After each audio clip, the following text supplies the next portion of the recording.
Hello, everyone, and welcome to the 54th ever Highlight Haven interview. My name is Matthew Heiserman, and today we are joined by On3 transfer portal reporter Pete Nakos. Pete, it's great to have you on. Thanks so much for having me, Matthew. Yeah, absolutely. Let's get right into it. I just want to start by asking when you first knew that you wanted to work in the sports industry. Probably middle school is when I kind of think back and remember when I really wanted to do it. John Feinstein, the Washington Post reporter who just Yeah. passed away. I read all his books growing up, and I think, in hindsight, I think that had a lot to do with me trying to want to get into it. And then from there, um, where I went to high school in New Hampshire, there was a school newspaper and everything. Did that all 4 years, and I and then from there did it in college, and it's continued to grow. Yeah, I love to hear that. And of course, as one of the lead transfer portal reporters, what does the process look like when you're reporting breaking news from when you first hear the information to obviously making a tweet about it on X? What's that process like? Yeah, the transfer portal is a little different than free agency. Mhm. Yeah. Right, the transfer portal is you can actually see people in the transfer portal if you have a Mhm. portal login code, and then Mhm. off of that too, you obviously try to break the news that kids are going to go in the transfer portal. So for me, that's talking to a lot of agents and coaches at universities and things like that. So depends on the situation. Sometimes you got to vet it through 3 sources or so. Sometimes the agent gives it to you, and the kids in the group text, and that's kind of the confirmation. And then there's the occasion too where a kid just randomly pops up in the transfer portal, and at that point, obviously, that's just fact at that point. So you gotta go with that, and then the next adventure from there is to try to break the news. What visits are they going to go on, or are they going to commit? How much money are they commanding? And then, in the rare occasion that we see a lot in football, I feel like more than anything else, you have flips, right? If a kid goes to Oklahoma, you may flip to Texas, things like that. So it's never ending. It's fun. But yeah, the transfer portal process doesn't exactly have a stop and end. Mhm. It's a very windy road to get Yeah. there. Now, throughout your time with On3, has there been a specific piece of news that you got to break that you would consider to be your favorite or most memorable report? Uh, I would say this past winter, I broke the news Carson Beck was going to go in the transfer portal, and Yeah. then and that was a pretty big news item. Yeah, absolutely. And before March Madness started getting into the coaching carousel a little bit, Yeah. McNeese State head coach Will Wade announced that he will be joining NC State next season. How do you expect this move to affect the Wolfpack in 2025? Yeah, really interested to see how it all shakes out. Obviously, Will Wade has, he was successful at LSU. The NCAA investigations kind of stopped him there, and then he took a break and found success at McNeese State really quickly with the last 2 years. So interested to see how he can get the NC State back on track, and then more than anything, from some folks I've talked to, NIL there is not exactly great at the moment. And what will Wade be able to do to kind of get some dollars raised, which has become so much about how you win right now in college sports. Yeah, now, along with Wade, we've also seen coaches such as Drake's Ben McCollum join Iowa, Colorado State's Nico Medved join Minnesota. If you had to make a prediction, who do you think is going to be that next coach to find their new team? Everyone wants to know what Kevin Willard at Maryland is doing, Yeah. your home state. Interested to see if he goes to Villanova or if he opts to stay in the Big Ten, where obviously, there's more revenue dollars from TV and things like that in the Big Ten. But at Villanova, you have more of the revenue sharing dollars that's going to come in with the house settlement for basketball, and you'll be at a basketball focused school. So which one does he want to stay at? That will be an interesting decision to watch. And do you have a prediction as to where I you think don't he have might a end up? prediction. I couldn't tell you right now where he's going to end up. Yeah, now recently going back to McNeese, their student manager Amir Khan became the first ever manager to earn an NIL deal. I'm sure everyone has heard a little bit about him recently. How do you see this deal impacting the NIL going forward for non-athletes like himself? Yeah, like Amir Khan, if he was around in the 1980s, like he technically could have signed a deal. Now, obviously, the age of social media has given way to Mhm. him probably finding a little bit more success. I don't think it's going to become like an ever popular thing now in college sports where a student manager signs a deal. I think the fact that he's walking around with a boombox probably had a lot to do with it, right? That is a Mhm. fun clip to watch. So we'll see what happens. But yeah, and now everyone wants to know where Amir Khan's going if he's going to follow Will Wade to NC State. Yeah, and of course, both the NIL and transfer portal have heavily affected smaller schools. Obviously, they have a lot of star players, breakout players that do end up leaving to go to some bigger schools. Do you think this, I guess, in a way, punishes those small schools for having better recruiting and being able to find these hidden gems? You can look at it at 10 different angles. Definitely, the mid majors have definitely been the losers in this transfer portal era, where players can transfer as many times as they want, and the blue bloods have the most money. At the same time, though, we still saw a ton of mid majors win in round one of the NCAA tournament. I think, Yes. right? You think of Drake. I know people don't like to call Gonzaga a mid major, but they're still in a mid major conference. And St. Mary's won as well, I believe. So yeah, examples like that are still around. But yeah, I'd say the talent differential is probably a little bit different than it was a decade ago. Yeah, now you kind of touched on this a little bit. As long as a player still has eligibility remaining, they are allowed to transfer as many times as they want. Do you think that there should be a limit as to how many times a player can transfer? That way, they're not just switching teams every season. Uh, I just focus on who's going in the portal. I don't know if I have an opinion per se of how many times someone should be allowed to go in or not. I just know that you know, athletes produce a lot of dollars for universities and athletic departments, specifically in football and basketball, those revenue driving sports. So, um, I think college sports is quickly approaching a professionalized model, and it's starting to really resemble the NFL and NBA, respectively. And I think a lot of times people, when they think of NIL, it's smaller players going to big schools. But then you also have to consider a guy like Puka Nakua, who obviously started at Washington and then transferred to BYU, where he got a lot more playing time. And I'm not saying that this is necessarily what you'll regularly see from athletes, because it's not.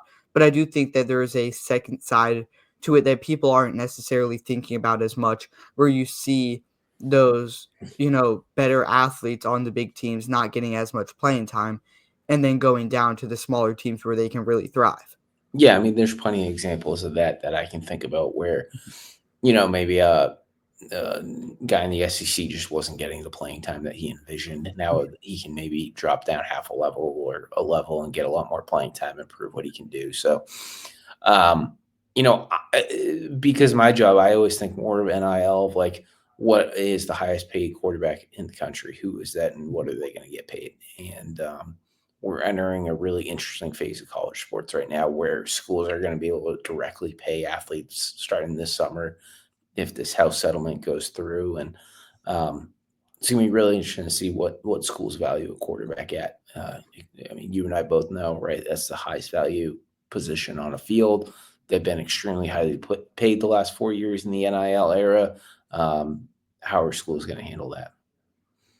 Yeah, now there have been a few less upsets in March Madness this year than what we usually see. We had two 12 seeds move on, but there were no 13 to 16 seeds advance to the second round. Do you think that the transfer portal has anything to do with this, or maybe NIL and these smaller schools not being able to bring in as many players?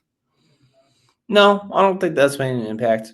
I think that even though a mid-major school might lose their star player, there's still the transfer portal, and there's still the ability to rebuild and reload. And if you lose your best player to a high major, then maybe you dip into a low major or maybe even the D2 ranks and try to reload there. Now, I know that you retweeted this on your Twitter account, but on First Take, when Stephen A. Smith was talking about how there have been less upsets in March Madness, he stated, if this continues, it will be the death of college basketball. How much truth is there to that opinion in your mind? I I think I gotta see how the next couple tournaments go, and I'm not Yeah. ready to declare one way or the other like Steven had. Now, would you say in your mind has this tournament been a little less interesting to watch than some previous tournaments? Um, I don't think so. I mean, I think that there's the allure of what will the SEC still win a national title, even though they had the most teams in the tournament. Um, something else that I definitely have found interesting too to follow is Kelvin Sampson's run at trying to win a national title at Houston. Does that get done this year? Yeah. There's there's enough storylines, at least for me, where I sit where I've still found the tournament interesting. And then um UConn's exit in the second round is definitely interesting too. And obviously back-to-back national championships. I'm more interested now to see what Dan Hurley's going to be able to do in the offseason and what next year's team is going to look like. Yeah, now AJ Debansa officially committed to BYU a little while back. Debansa is obviously the top high school player throughout the country in the class of 2025. How much do you think NIL money affected his decision to join the Cougars? Because we also saw this same sort of thing, I guess, with Ace Bailey and Dylan Harper both going to Rutgers, the second and the third best player in the country, not even a team that ended up making March Madness this season. Yeah, I think for AJ's situation, I think BYU is always going to be the top school. He obviously made the decision to go play his last year of high school basketball out in Utah. Um, yeah, and it's no secret BYU put together probably one of the more, if not the most attractive financial package for him, and I'm sure that weighed in. AJ's a really special player. Some people think he's generational. Obviously, we're watching Cooper Flag, who other people have said is generational too. They're both great players. I think, in AJ's situation, I just think it's more a nature of the beast now where the top players are getting the most amount of money. And obviously, BYU put together the most competitive offer, and that made a difference. But it almost felt like some things were in the works even before BYU maybe put together the highest offer. Now sticking with some specific players, I want to highlight Virginia basketball star Isaac McNeely. Yesterday, it was announced that he will be entering the transfer portal. Last season, McNeely averaged just under 15 points per game, leading the conference in 3-point percentage. If you had to make a guess, first of all, how's this going to impact Virginia? What could potentially be the most likely destination for him as well? I think Ryan Odom right now, the new Virginia head coach who comes in from VCU, is doing everything he can to keep Isaac on his roster. So, not ready yet to name like a front runner to land him. I think the Cavaliers are doing everything they can to hold on to him. Yeah, now another player who just announced that they will be entering the transfer portal is Mikey Williams, and this is a very interesting one. According to On3, Williams was the 51st ranked player in the class of 2023, played with UFC last season as a redshirt freshman after spending his first year with Memphis. He averaged just 5 points per game last season. How do you see this decision affecting his career going forward? Yeah, talk to some people close to Mikey. It seems like he's pretty open, where he doesn't exactly have like a set idea of where he's going. Yeah. He's obviously had like an up and down few years in terms of his college career. I don't know where he ends up.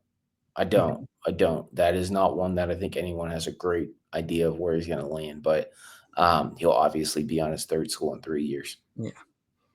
Yeah, now, just a few hours ago, actually, it was announced that Aaliyah Chavez, the number one ranked women's basketball player in the class of 2025, committed to Oklahoma. Are you surprised by this decision? And do you see Chavez potentially becoming the face of women's college basketball, similar to what we've seen from players like Caitlin Clark or Paige Beckers over the past few years?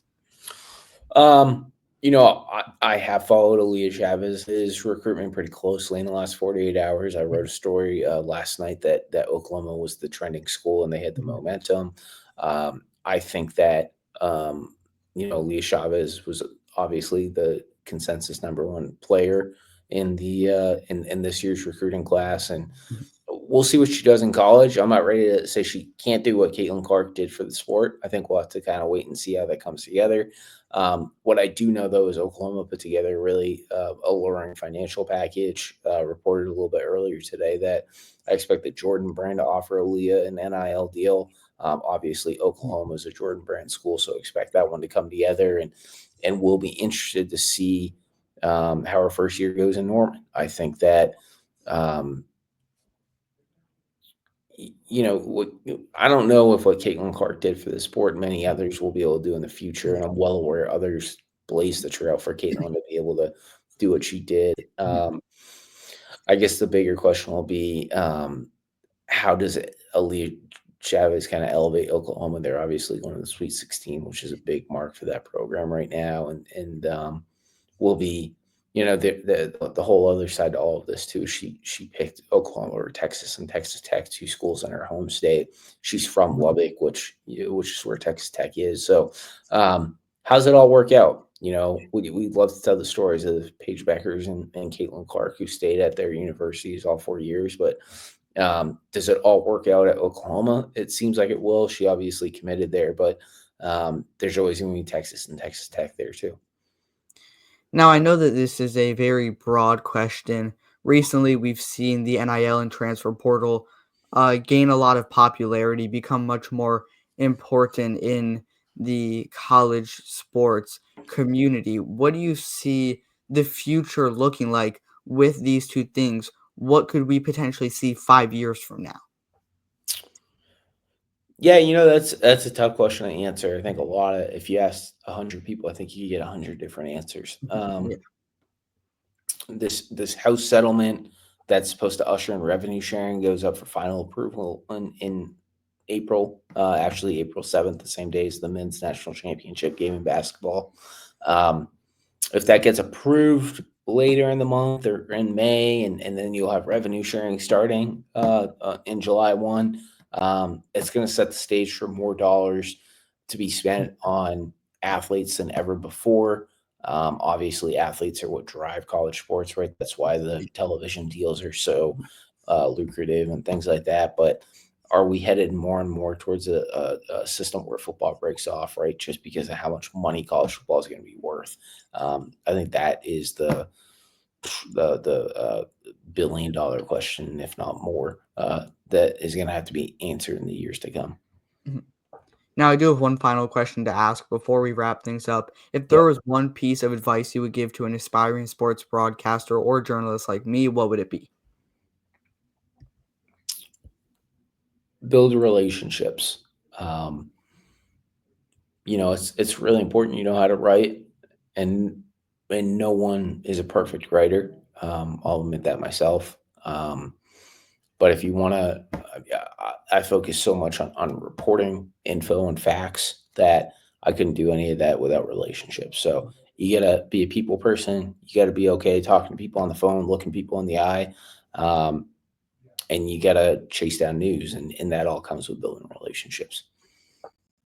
Yeah, I really appreciate that advice, and I can't thank you enough for coming on. With that being said, is there anything else you want to say to the people watching before we wrap things up? No, I mean, college sports is a wild landscape right now, and I Mhm, know, everyone loves the NFL and NBA, and there's the MLB fans, and it seems like, mhm, professional sports have so many figures, and then in college right now, you have this interesting landscape where guys are circling and circulating through teams. It's like mhm, Bill Simmons made a point the other day that I agreed with. It's like a fantasy draft every year. So mhm. more than ever, it's about the colleges than the players to an extent. And I'm well aware the players are getting a lot of money now and things like that. So just a really interesting time in college sports. Yeah, absolutely. Again, big thanks to Pete Nakos for being the 54th ever Highlight Haven interview guest. And as always, we will see you next time.